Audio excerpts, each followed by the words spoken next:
Bonjour et bienvenue dans un nouveau numéro de Rendez-vous Coaching. De nombreuses études de psychologie positive ont démontré une corrélation entre la pratique sportive et la confiance en soi. Aujourd'hui, je reçois le coach Lucas pour nous en parler de ce lien entre le sport et la confiance en soi. Bonjour coach, merci d'être Bonjour avec nous. Émilie. Merci pour l'invitation, ça me fait plaisir. Plaisir partagé. Vous allez donc nous partager justement votre expérience en tant que coach sportif. Vous coachez une quarantaine de personnes par semaine, de tout âge, de 15 à 95 ans, une moyenne d'âge, on va dire, d'environ 40-45 ans, toutes catégories socio-professionnelles confondues. Généralement, qui sont les personnes qui vous contactent et que recherchent-elles? Alors c'est quelque chose d'assez évolutif dans le sens où entre mes débuts en coaching et aujourd'hui, je suis passé un peu de ce que moi je voulais, et que j'idéalisais un petit peu en coaching à ce qui aujourd'hui me correspond plus, d'accord? Donc c'est une sorte de niche, on va dire. Aujourd'hui, les gens qui me contactent sont vraiment des profils orientés santé, donc des personnes, qui souffrent d'obésité, de surpoids, des personnes atteintes de pathologies médicales. Bah, voilà, je peux coacher des personnes en suivi, sous chimiothérapie et après, j'ai vraiment tout type de profil. Ça peut être du défouloir, ça peut être de la prise de masse, mais aujourd'hui, l'essentiel de ma clientèle, c'est basé sur de la santé. D'accord. Et pouvez-vous nous raconter comment cette prise de confiance se traduit chez vos élèves au fil des séances? Alors c'est quelque chose qui se construit dès, le premier message à mon sens. À partir du moment où une personne fait la démarche de choisir un coach, c'est déjà une première un 1er pas dans la prise de confiance parce qu'on décide de choisir, enfin de mettre sa santé entre les mains d'un professionnel et donc on ne dirige plus son corps, on va dire. Après, c'est une question de confiance qui se construit, petit à petit, c'est progressif. On va pas faire une séance et d'un coup, on va avoir une super confiance en soi. Ça va se construire à travers l'échange avec le coach, à travers, l'évolution croissante, des séances avec une difficulté qui va augmenter petit à petit et un jour, en fait, la personne qui se fait coacher, le client, ou le patient même, va regarder derrière soi et va se dire: «Ah ouais, j'ai fait tout ça» ou alors, «Je suis capable de faire tout ça grâce au sport». Donc, il y a des leviers, il y a des boucliers et des murs qui se cassent un petit peu dans l'esprit et du coup, ça se transpose dans la vie, normale, en dehors du monde du sport et du coup, les gens arrivent, tous, sans exception, à surmonter un peu leur frayeur quotidienne. Et si je peux donner un exemple à quel point le sport aide, un de mes clients en chimiothérapie, ouais, donc, il a eu son cancer qui s'est déclenché il y a exactement 1 an, au jour pour jour aujourd'hui, donc cancer du côlon et cancer du foie et je l'ai vu en fait en 1 an perdre jusqu'à -20 kilos, vraiment devenir maigre et tout et parce qu'il en fait, il avait le sport, donc il y avait pas que moi, il y avait un suivi avec un kiné, il y avait moi qui faisais des séances de sport.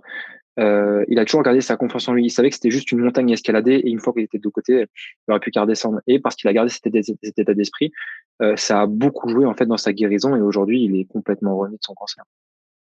Ouais, c'est beau. Et effectivement, donc c'est, tu le disais, enfin, vous disiez une progression, c'est ça, dans les exercices et puis, Ouais, au fil du temps de voir vraiment tout ce qu'on a c'est réussi ça, à franchir et ça aide à briser des résistances c'est mentales, ça. se Bah, dire: «Je je vais te suis donner capable». ouais, je vais te Ouais, donner un exemple plus concret. Quand on fait du sport, en général, nous, on les coach, on aime bien parler en zone. Par exemple, la zone 1, ça va être, un effort facile, donc ça peut être de la marche à pied, ça peut être de la course à pied à faible intensité, mais quelque chose que l'on maîtrise totalement. Après, on passe dans une zone orange, ça va être au début de la limite de la haute intensité, où effectivement, bah, le cœur va monter un petit peu plus. C'est des efforts qui vont être, un peu moins contrôlés, un peu moins propres, mais qu'on peut toujours maîtriser, dans la difficulté. Et à l'inverse, il y a la découverte de la zone noire, zone rouge aussi, ou comme on peut l'appeler, où là, en fait, il y a vraiment une haute intensité et là, l'humain se découvre. En fait, il découvre ses capacités, il se rend compte que, ouais, on est capable de tenir un rythme, on est capable de tenir une fréquence, régulière et au bout d'un moment, en fait, quand on utilise ce processus, régulièrement et bien utilisé intelligemment, hem, l'individu se découvre dans l'effort et en fait, il se rend compte que c'est pas si pire que ça. Il y a toujours, enfin, c'est pas si important que ça, c'est pas si dur que ça. Il y a toujours pire que l'effort demandé. Et il y a comme je disais tout à l'heure, il y a des leviers qui se lèvent dans sa tête. Et il se dit, ouais, alors aujourd'hui, je suis capable d'aller là, au point B, on va dire. Bah, allons vers le point C tout seul. Et ça découle naturellement. Nous, on construit inconsciemment une sorte de petits murs solides au niveau des bases, au niveau de l'esprit, et après qui se transposent dans la vie réelle. justement, quel est le rythme idéal pour que les effets bénéfiques du sport sur la confiance en soi perdurent? L'idée, c'est de pas dégoûter la personne du sport. Quelqu'un qui nous contacte, je parle d'un individu non sportif ou sportif très occasionnel, qui nous contacte dans un premier temps, ce que je disais tout à l'heure, c'est qu'il décide de nous faire confiance. C'est le plus important. À nous maintenant d'utiliser cette confiance à bon escient. Euh, Donc, comment je pourrais dire ça? Une séance par semaine, ça va largement suffire, d'accord, à créer de la confiance en soi. Après, tout dépend du profil de l'individu en face. 1 heure par semaine, ça va largement suffire parce que ce que j'ai dit tout à l'heure en termes d'intensité, il suffit d'une fois d'intensité de temps en temps pour amener l'individu à se découvrir. Et après, une fois que les leviers psychologiques sont levés, après, c'est quelque chose qui perdure à vie. Je vais te donner un autre exemple. Dans ma maison de retraite, j'ai une dame, elle, qui était ceinture noire de judo. Donc, c'est une dame qui a 92 ans. Donc, faut remettre dans le contexte de l'époque. Ouais. Il n'y avait pas beaucoup d'hommes qui faisaient du judo à cette époque-là, et encore moins qui allaient jusqu'à son niveau. Et aujourd'hui, c'est une dame qui est une des rares et qui n'a absolument pas peur d'aller voir la directrice pour lui remettre les pendules à l'heure. En disant, ouais, Mm. ça n'a pas été servi, ça. Mais c'est quelque chose, la gestion de l'effort et le fait d'être habitué à faire des efforts, ça nourrit une confiance en soi. Et du coup, bah, je pense qu'elle a arrêté le judo il y a au moins 50 ans, si ce n'est plus. Et bah, ça fait toujours plus de 50 ans qu'elle a toujours très confiance en elle. Après, je ne dis pas qu'il n'y a que le sport pour avoir confiance en soi, mais c'est quelque chose de facile parce qu'il suffit juste de quelques répétitions sur quelques mouvements un peu compliqués pour se découvrir et pour créer de la confiance. C'est un mental Créer un mental, ouais. de battant, quoi. Ouais, ou de battante. Exactement. Ouais. Et que peut-on dire pour convaincre ceux qui hésitent encore à franchir le pas? Moi, alors je conseillerais effectivement de débuter encadré d'un coach, parce que je trouve que c'est le meilleur moyen de conserver la motivation et éviter le manque d'entraînement, le fameux j'irai la semaine prochaine et voilà. Mais comment se passe une première séance avec toi? Est-ce que tu peux nous raconter un petit peu Ouais. comment ça se passe? Une première séance avec moi, ça va être très simple. On va d'abord échanger, que ce soit par texto, par WhatsApp, par Messenger, bref, par la plateforme par laquelle vous m'avez contacté. Moi, je vais fixer en premier lieu un rendez-vous téléphonique pour en connaître un petit peu plus sur vos attentes, ce que vous attendez d'un coaching, quels sont vraiment vos besoins. Et à partir de ce premier échange, je vais tout de suite mettre en place un premier rendez-vous physique, d'accord? Parce que je considère que l'humain est la première chose qui fait qu'un coach et un coaché réussissent à travailler ensemble, ça va être l'échange. Si vous prenez 20 séances sur un coach qui, par exemple, a une belle renommée sur Instagram, mais que vous ne matchez pas du tout avec la personne, ça va être très long les 20 séances. Et puis à la fin, vous allez sortir du sport. Est-ce que vous aurez progressé? Sans doute. Est-ce que vous allez aimer la pratique? Je ne pense pas. Au contraire. Alors qu'à l'inverse, durant ce premier échange que l'on va avoir, on va tout de suite voir si on match ensemble. D'accord? Si on va pouvoir installer une relation de confiance directement, si on est sur le même pédestal entre nos attentes et nos besoins.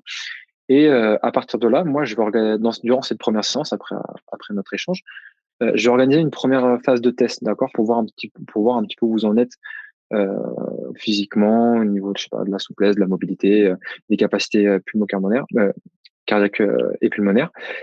Et, euh, et à partir de là, si on est bon, on est raccord tous les deux au niveau du feeling et au niveau de comment le coach perçoit la séance, si ça lui a plu, là, on met en place une séance de façon récurrente, organisée avec un créneau pour lui. Et on va aussi se fixer un échéancier, d'accord? Quel est ton objectif? Quand est-ce que tu veux l'atteindre? Qu'est-ce que tu veux te donner comme moyen pour l'atteindre? Et voilà. Et puis après, bah, let's go, quoi. Let's go, comme tu dis. Alors, j'en Let's go. profite pour embrasser Denise au passage. C'est la personne donc qui m'a donné le contact du coach Lucas et je peux vous dire, voilà, c'était quelqu'un qui n'était pas du tout sportif pardon, et qui aujourd'hui se prépare à courir et a couru d'ailleurs un des semi-marathons. Donc voilà, comme quoi c'est possible avec un bon coach de parvenir et de prendre goût surtout à une En pratique niveau sport, ouais. sportive. Ouais, surtout ça, et voilà, et de se dépasser, et d'atteindre même des objectifs qui auparavant nous paraissaient totalement inatteignables. Donc voilà, n'hésitez vraiment pas à faire appel à un coach si vous souhaitez vous lancer et gagner peut-être en régularité pour justement un petit peu booster votre confiance en vous. Et on l'a vu, après ça dure toute la vie, jusqu'à 95 ans même, et plus peut-être. Et plus, ouais. Après, si je peux rajouter Ouais, quelque chose, bien sûr. pour moi, c'est important on n'est pas obligé de prendre un coach, d'accord? Mais pour moi, c'est très important parce que on va gagner beaucoup de temps, en fait. On va éviter de faire des erreurs, on va avoir un apprentissage parce qu'un coaching, c'est pas juste tu fais ta séance et tu pars. Moi, je suis là pour te transmettre, pour t'aider et pour t'apprendre à faire du sport. Euh, Tu viens pas me voir en me disant, écoute, juste envie d'avoir, je sais pas, un corps pour cet été et puis je m'en fous du reste et non, tu travailleras pas avec moi, du coup. Moi, je suis là vraiment pour t'apprendre et échanger avec toi. Donc, même au-delà de la confiance en soi, je vais te créer des bonnes habitudes, je vais te créer un rythme. On va vraiment avancer ensemble. Et du coup, prendre un coach, pour moi, c'est un raccourci monumental et monstrueux, un énorme avantage parce qu'on va gagner énormément de temps et que du coup, en termes, si on prend l'exemple de la confiance en soi ici, forcément, on va aussi gagner beaucoup de temps par la confiance en soi. On va éviter de faire des erreurs qui peuvent nous démotiver. Les jours où on n'est pas motivé, le coach, il est là, il n'y a pas le choix, il faut y aller de toute façon. Et c'est par la création de ces séances et de ce rythme régulier qu'au final, la confiance en soi s'acquiert de plus en plus rapidement.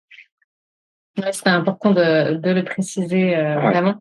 Non, non, c'est vrai. Et puis, voilà, si vous aussi vous souhaitez tenter l'expérience d'une pratique sportive adaptée, encadrée, en plus de ça, j'imagine qu'on évite aussi des petits bobos, des petites blessures, puisque voilà, vous êtes Complètement. là Ouais. pour veiller au grain. Voilà, donc n'hésitez pas à faire appel à un coach. Lucas, comment faire pour vous contacter? Alors, le site internet, il est en rénovation là actuellement. Contactez-moi sur Instagram. Donc, alors le nom complet, c'est Strength Your Mind, Forge ton esprit sur Instagram ou sinon sur Facebook, Lucas Roger. Ou tu veux que je mette ton téléphone? Je le noterai dans le descriptif de la vidéo. Je remettrai toutes les informations pour Ok. rejoindre le coach Lucas dans le descriptif de la Bon, vidéo. voilà. Et puis, je te laisse là. Alors, je te vous voyais au début, je suis désolée. Et puis là, je gagne en confiance au fil de l'entrevue.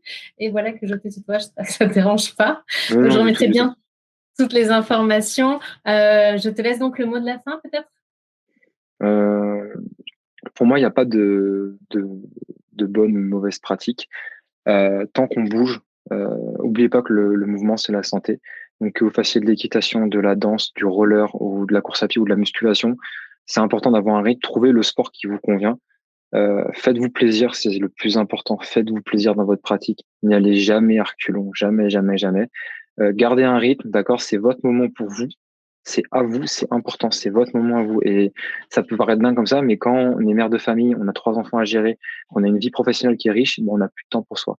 Et on se rend compte après 5, 10 ans de vie qu'on se dit, en fait, j'ai pas eu de temps pour moi. 1 heure par semaine, c'est son moment. Faites-vous plaisir. Et si besoin, prenez un coach pour gagner du temps. Ouais. Merci, coach Lucas. Une dernière précision. Tu es basé à Paris, proche banlieue, c'est ça? Tu peux te déplacer un petit peu? Ouais, moi je suis basé Paris, Paris Sud, et après tout ce qui est 91, 94 et 78. Ok. Et je crois savoir que tu fais un petit peu de coaching à distance. C'est possible Ouais, aussi? c'est ça. Moi je fais actuellement essentiellement du coaching en domicile parce que c'est ce que j'aime tout simplement. Je me développe de plus en plus en coaching distanciel parce que j'ai aussi de plus en plus de demandes. Et voilà, donc moi à partir du moment où juste vous êtes motivé, vous avez le sourire et un projet, go. Qui que vous soyez, on y va. Go, c'était le mot de la fin, effectivement, et trouver surtout une activité qui vous plaise, que vous prenez plaisir à pratiquer. Un grand merci, coach Lucas, d'avoir Je te répondu remercie, à nos c'est gentil questions. pour l'invitation. Et puis, qui sait, peut-être à bientôt pour un prochain sujet. Merci beaucoup. Peut-être, je t'en prie.